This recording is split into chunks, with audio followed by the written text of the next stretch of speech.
Hi friends, ఈరోజు నేను ఎటువంటి మసాలా ఐటమ్స్ లేకుండా గుత్తి వంకాయ కర్రీ చేస్తున్నా. ఫస్ట్ కళాయి పెట్టుకొని ఆయిల్ పోసుకొని జీలకర్ర, కట్ చేసి పెట్టుకున్న ఉల్లిపాయ ముక్కలు, అందులో అల్లం, వెల్లుల్లిపాయ, ధనియాలు అవి కూడా వేసుకొని మళ్ళీ బాగా కలుపుకోవాలి.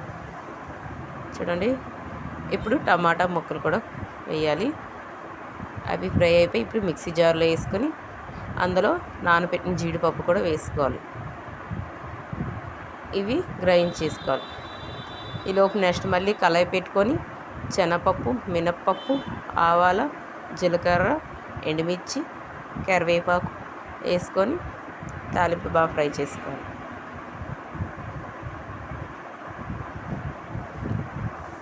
ఈ తాలింపు ఫ్రై అయ్యాక వంకాయ ముక్కలు కట్ చేసి పెట్టుకోవాలి. ఈలోపు మళ్ళీ మనం మసాలా ఆడుకున్న పేస్ట్లోనేమో పసుపు, కారం, ఉప్పు వేసుకొని మళ్ళీ ఒకసారి గ్రైండ్ చేయాలి. అయిపోయింది.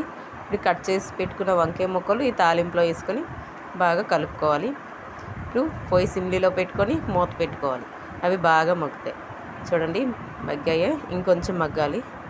మళ్ళీ మూత పెట్టుకొని మళ్ళీ చూడండి, ఆల్మోస్ట్ మగ్గిపోయాయి. ఇప్పుడు పూర్తిగా మగ్గిపోయి ఉన్నాయి. ఇప్పుడు ఆ మిక్సీ ఆడుకున్న మసాలా, అదే ఉల్లిపాయ పేస్ట్ ఉందిగా, అది ఇప్పుడు ఇందులో వేసుకోవాలి. వేసుకొని బాగా కలుపుకోవాలి.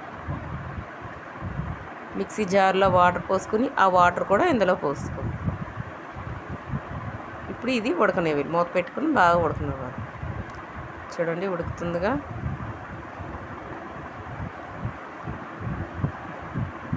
మన కూర రెడీ అయిపోయింది. ఇప్పుడు కరివేపాకు వేసుకొని టేస్ట్ చేయండి.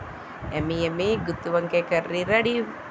Super friends. Boy friends.